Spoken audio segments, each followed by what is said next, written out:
Makinig, maglitis at maghatol. Ito ang muling paalala ni Senator Ping Lacson kaugnay ng tungkulin ng Senado bilang impeachment court sa kaso ni Vice President Sara Duterte.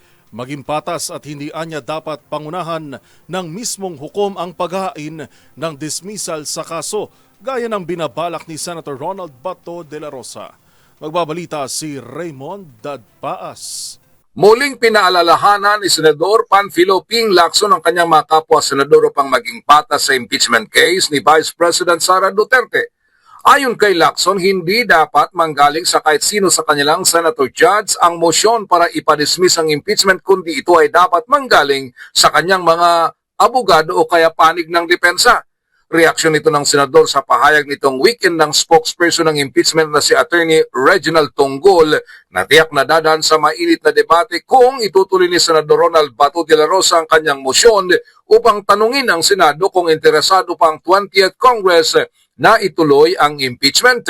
Kapag may tumutol na senador ay tiyak na idadaan ito sa botohan. Paalala ni Lacson, ang trabaho ng mga senator judge ay makinig sa mga argumento at kontra-argumento ng prosecution at depensa at gumawa ng desisyon.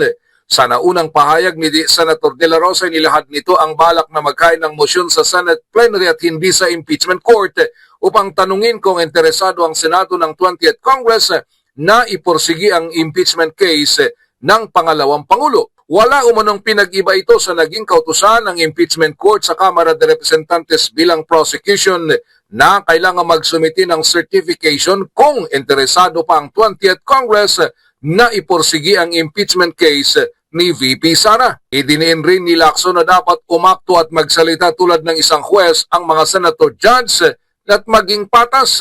Magsasalita lamang kung may lilinawin sa defense at prosecution at hindi basta-bastang magpahayag ng opinyon sa kaso dahil inoobserbahan sila ng publiko habang nagsasagawa ng impeachment trial.